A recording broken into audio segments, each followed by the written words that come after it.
How to set up a Lutron Caseta switch. Here is a remote switch that I have in my hands. I want to walk you through how to set this up. Before we go into those exact details though, just a quick little background information here for those who are not familiar with the Lutron switches. Go ahead and open up my Amazon app here. So Lutron switches are really great. They can really replace any light switch in the house and then make that part of the house smart, where you can control it from your phone, set it as a timer, make it dimmable, etc.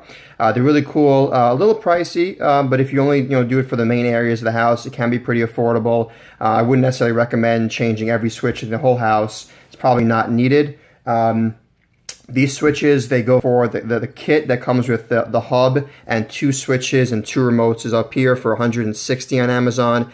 Then you can buy individual switches after you have the hub for $60. That comes with the switch, the wall mount plate, and the remote. And if you don't want the remote or the wall plate, if you have existing switches and the plate will work, you can buy either the non-dimmable or the dimmable switch for the same price of $55.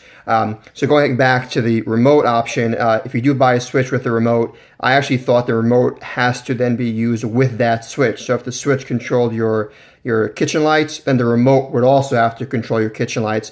And that's actually not true. You can set the remote to control any part of your house, which is really great because if you want to keep it in your car, when you pull up to the house, you can put the lights on, maybe put it on the coffee table, the living room to control other parts of the house. You can really do a lot with these remotes, and it's pretty cool. And you can also mount them. So if you have a part of the house that has 2 different switches, let's say a long hallway, you can mount one switch hardwired. The other switch you can replace and mount one of these little remotes here like I have in my hands. And for $5, you buy the mounting plate and you just mount this little switch in the wall. So a lot of different things you can do with that. So I want to walk you through today is how to actually set up one of those switches. Let's go ahead and go back to my Lutron app. This is the app that I have installed on my tablet, and you see here that I have all my lights and different lights and shades. I don't have any shades, just light switches in the house, a whole bunch of them. I think I have 9. And then below that I have my scenes that are set up for nighttime, lights off, lights on, and away mode.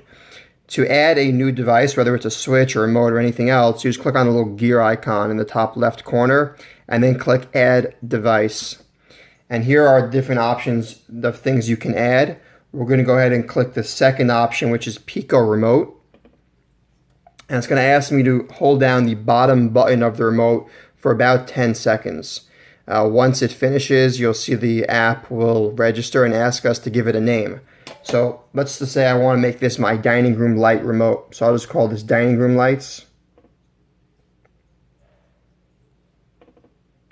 And in my case, my dining room has both hi-hats as well as like a chandelier. So I want this remote to control all of them, even though there's 2 different switches. That's one benefit you can do with the remote is you can have it control more than one switch. So I'm going to call this dining room all.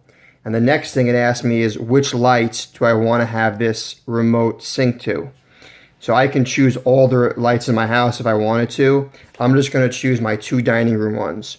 So this is something that you cannot do with a regular switch that's hardwired because obviously the wires are only wired to one set of lights. But with the remote, because it's all done wirelessly, you can choose which light. So if you wanted to, I can have one remote that I can push one button and it lights up the whole house. So in this case, I'm going to choose my dining room lights, click Next.